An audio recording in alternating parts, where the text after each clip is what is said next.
Buenas tardes, queridos alumnos del proyecto Educación Abierta de la Escuela República de Chile, de la asignatura de los estudios sociales del nivel de bachillerato. Les habla su profesor Rodrigo Garita Gómez y esta es la clase número 8 correspondiente al miércoles 24 de junio del 2020. Esta clase la vamos a seguir pasando todos los miércoles para que ustedes lo tengan presentes. El día de hoy vamos a desarrollar el tema modelos económicos y sociedad durante la Guerra Fría. Eh, eh, ya en este momento ustedes están siguiendo el link del video, pero el contenido ustedes lo pueden encontrar a partir de la página 122 de la antología 1. Desarrollar luego la actividad que les propongo y que se adjunta aquí, que yo voy a explicar posteriormente y enviarla para revisarla el viernes antes de las 5 de la tarde. Y si tienen dudas, favor formular sus dudas o comentarios en la plataforma de WhatsApp. Muy bien, modelos económicos y sociedad durante la Guerra Fría.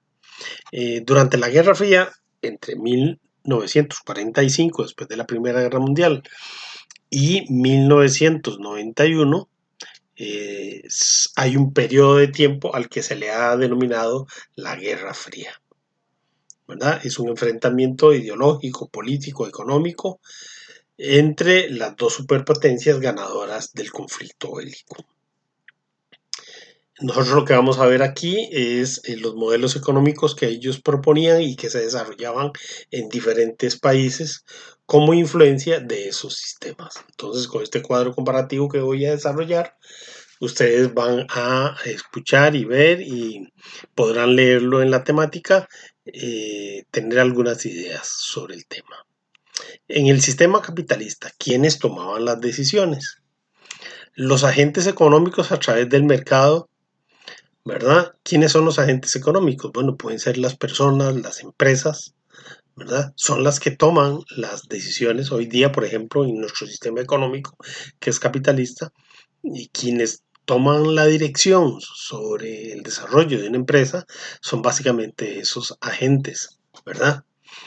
Eh, el asunto está en que el Estado, la participación del Estado en este modelo, es suministrar un determinado cantidad de bienes y servicios, ¿verdad? Sociales a favor de la comunidad. Y en este sistema y debido a esa condición de desarrollo privado del mercado, toman gran auge las corporaciones y las multinacionales. ¿Qué sucede del lado socialista? Bueno, en el Estado socialista es el que planifica y decide con las instituciones que planifican el desarrollo económico. En este caso podrían ser los ministerios. Las empresas estatales deciden sobre sus objetivos a pequeña escala, ¿verdad? Pero en general la parte grande la definen las instituciones del Estado. ¿Cómo es la propiedad en este? En el sistema capitalista la propiedad es privada y los medios de producción también son privados. ¿Qué son los medios de producción? Bueno, los medios de producción son la tierra, las fábricas, las maquinarias, todo aquello que pueda producir y, o se constituye en un capital. ¿Qué es el capital? Lo que usted tiene para invertir. Entonces, probablemente si alguno de ustedes gana, vamos a poner un ejemplo hipotético, 100 colones y gasta 60, y usted va ahorrando ese otro 40, pues ese otro 40 que usted va ahorrando se va convirtiendo en ese capital. En algunos casos, el Estado conserva estos bienes de producción con finalidades de tipo social. En Costa Rica, por ejemplo, la fábrica Fanal, por ejemplo, ¿verdad? El INS, que son instituciones o medios de producción que el Estado conserva para su desarrollo. La Junta de Protección Social, por ejemplo, de la lotería. ¿Qué sucede en el Estado socialista? En el Estado socialista, los medios de producción son de la colectividad, o sea, del Estado. ¿Y quiénes son el Estado? Todas las personas, incluyendo al gobierno, solo que el gobierno es el que toma las decisiones. La titularidad de la producción colectiva la tiene el Estado. ¿Cuáles son? La tierra, la fábrica, las máquinas, etcétera. Los bienes de consumo, ¿verdad? Particulares, sí pueden ser de empresas privadas, ¿verdad? Locales, comerciales, podrían ser de empresas, pero en general lo que produce la ganancia es del Estado. ¿Quién dirige la producción en el sistema capitalista? Bueno, las empresas privadas y todo lo que atañe a ese campo. El Estado lo que hace es fijar los bienes y servicios que se ofrece a la colectividad, ¿verdad? El Estado dice que fija los bienes y servicios que ofrece. Digamos, por ejemplo, el Estado ofrece los servicios de seguridad social, por ejemplo, que también se venden de forma privada en Costa Rica. Hay algunas empresas que atienden a las personas en los hospitales privados, pero en Costa Rica la seguridad social es atendida por la caja.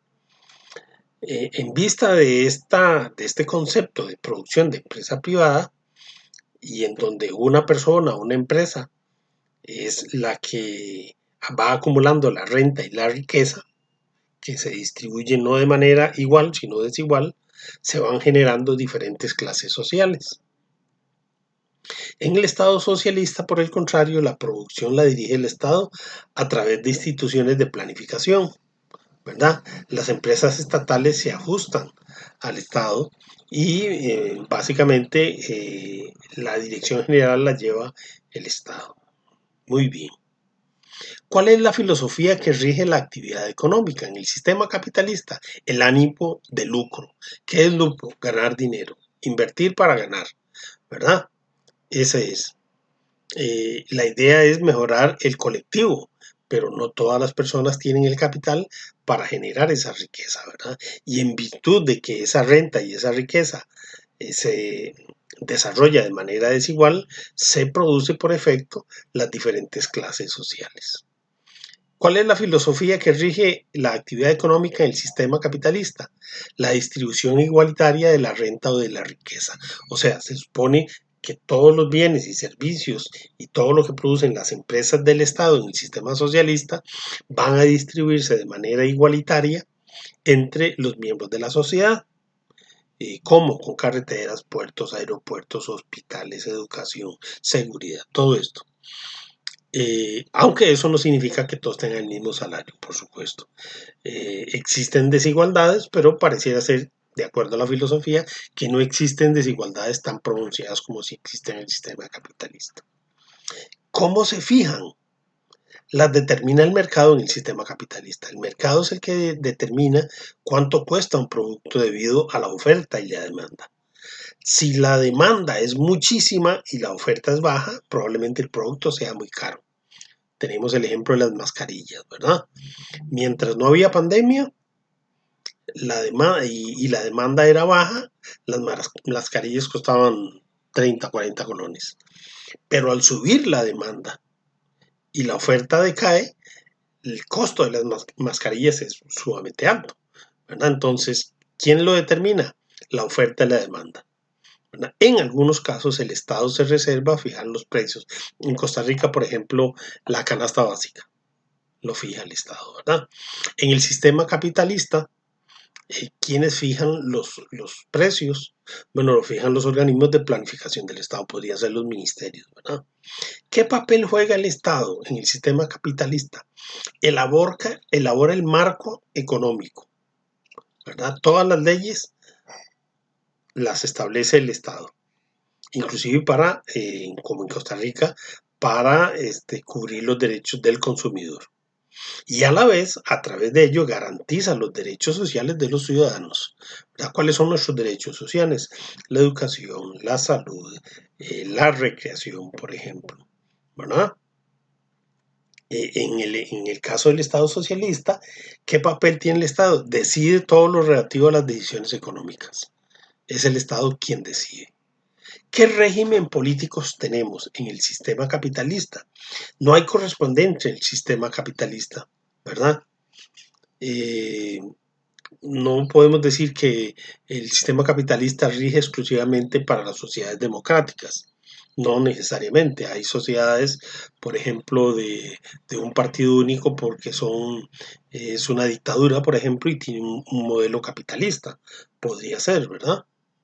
un modelo parlamentario y tiene una economía capitalista, ¿verdad? Aunque sí hay que decir que la mayor parte de los países democráticos tienen un sistema económico capitalista. En el socialismo, los regímenes corresponden al bloque socialista, a lo que se le denomina las democracias populares, en donde hay solo un partido único, como por ejemplo en Cuba o en China o en Corea del Norte, ¿verdad? Entonces, esto es con relación a los modelos económicos durante la Guerra Fría. Otro elemento importante que analizaremos hoy son las causas y factores que conllevaron a la crisis de los años 80, ¿verdad? Que está siempre en el marco de la Guerra Fría. Y es durante los años 70 y 80 que se producen unas crisis económicas que van a afectar duramente, por ejemplo, los estados latinoamericanos. Vamos a decir que como antecedente, en 1960 se crea la OPEP, la Organización de Países Productores de Petróleo. En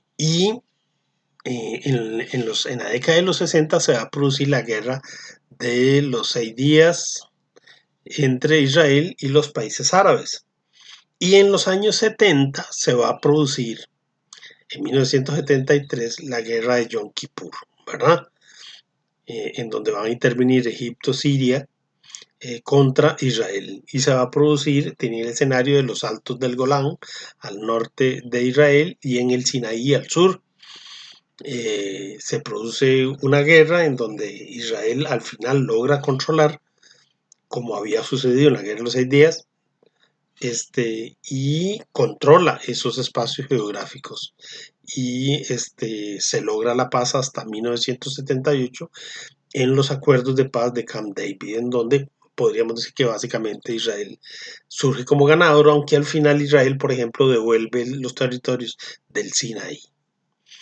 En 1970 hubo una crisis petrolera que desacelera el crecimiento económico en el mundo. Sin embargo, debido al petróleo de México, Canadá y los pozos que estaban en el Mar del Norte, propició que el petróleo no se desabasteciera en los países. Como consecuencia de esta crisis de los años 70, pero después 80, se produce un freno económico, una creciente inflación, un aumento del desempleo, las industrias se reconvierten con la ayuda de los estados, pero en decremento de los programas sociales, o sea, de los programas que ayudaban a la gente, y se comienza a cuestionar el estado de bienestar, el estado benefactor que se llama en Costa Rica. Para 1980, los países en América Latina comienzan a desarrollar una serie de ajustes económicos para revertir la situación económica, ¿verdad? Para 1982, todos los países de América Latina habían sido afectados por la crisis económica provocada por el aumento del petróleo y la devaluación del dólar. Algunos elementos que pueden explicar esta situación es el endeudamiento en el que habían caído los diferentes países, ¿verdad? Por los préstamos. El aumento del gasto interno de los países, ¿verdad? Habían gastado demasiado, ya fuera en el tamaño del Estado o en obras, y no habían podido controlar la estabilización del dólar. Las tasas de interés fueron muy altas en un tiempo muy prolongado, lo que también hizo que el Estado comenzara a deber mucho dinero. Las medidas de las naciones latinoamericanas llevaron a cabo procesos de ajuste, los ajustes estructurales, ¿verdad? Y esto implicó un aumento en los impuestos y en las tarifas de los servicios públicos, privatizaciones de empresas, reducción del tamaño del Estado, mucha gente renunciaba y hubo movilidad laboral de gente que iba de trabajo del Estado a empresas públicas y se hizo una renegociación con la deuda con organismos internacionales. Como consecuencia de ello, en el sector social,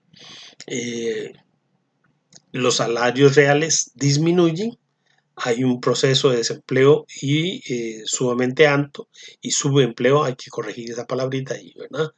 Entonces, en América Latina, en ese proceso, se van a producir una serie de manifestaciones de tipo social debido a los movimientos neoliberales que causan la crisis económica y social.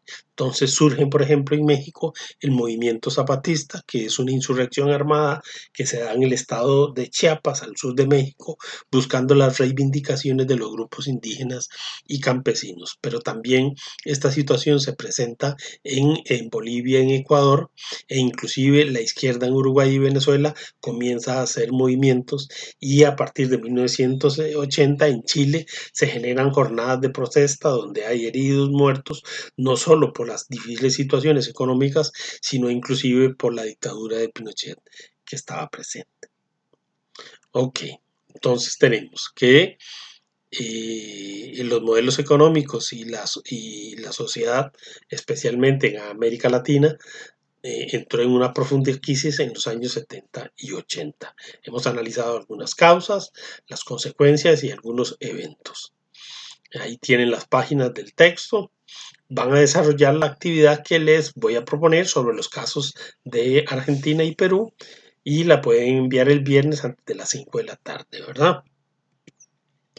La actividad que les estoy proponiendo es esta, ¿verdad? Esta que está aquí. Hay que ir a la página 29 de la antología. Hay dos casos, el de Argentina y de Perú para esta época, en los años 80, y vamos a explicar a través de este ejercicio cómo hicieron ellos para enfrentar la situación de crisis, ¿verdad? Para lo cual deben leer el contenido y contestar a las preguntas en cada uno de los cuadros. ¿Qué causó la crisis económica de estos países propiamente en el caso concreto? Escriba las acciones que tomaron los gobiernos de estos países para enfrentar la crisis económica, porque fueron diferentes cada uno, y anotar los resultados que se obtuvieron, que no siempre esos resultados fueron. Entonces, anotar cuáles fueron esas.